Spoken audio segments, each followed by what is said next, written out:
My name is Halil and I am from Jakarta. I used to be a Muslim, but now I am a follower of Jesus. Please pray with me for the city of Jakarta.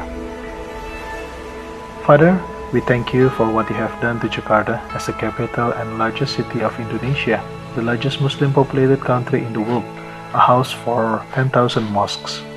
The center of economics, culture, and politics of Indonesia, you bring many migrants from across the Indonesian archipelago to come to this city to be blessed and to know you. We thank you, Father, because you love this city. Even though there are a lot of demonstrations defending Islam for the last few years, you keep the city safe in your hand. We pray for a massive advancement of the gospel in this city, and because of that, there will be ripple effects across the region and the broader Muslim world. We pray that each one of them will have the opportunity to hear the gospel. We pray over the mosques in Jakarta that when people are praying sincerely to seek Allah, they will meet Jesus. We pray that religious leaders also will have dreams and vision of Jesus. We pray that they will repent and bring their followers to come to know you. We pray for the central government that they will lead the nation in a godly manner. We pray for the businessmen to run their business cleanly. We pray for those who are struggling to find a job so that they may feed their wives and children. We pray for the students who studied in the schools and the universities that they may grow a true friendship with their believer friend.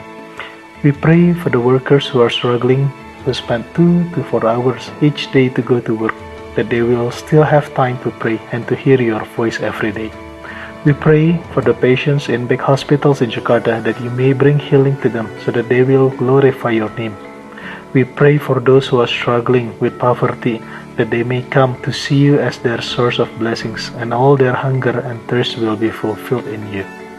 We pray for the rich people that they will realize that they still need you and give their life to you as well, and to be blessed to bless the needy. We thank you, Father, for the 8% Christian population in this city who work in the government, businesses, marketplace, and study in the schools and universities. We pray that they will shine your love to each and everyone they meet daily, so that everyone can see Jesus in them and ask questions about Jesus. We thank you, Father, for the Christian TV broadcast, social media, and radio. We pray that as our Muslim brothers and sisters turn on their TV, gadgets, or radio, they will be exposed to the good news. We believe if there is a spiritual revival happening in Jakarta, it will affect the whole nation. We pray that God will draw the right people from the surrounding villages and areas, people who are ready to hear and get access to the gospel that they may not have in their own village. Then He can send them back to their people as witnesses. We pray for Jakarta to thrive and that it will be a blessing to the multitudes around it, that it will be a reflection of God's power and love to the nation and the entire region. In the name of Isa Al-Masih, Jesus Christ, our Lord and Savior. Amen.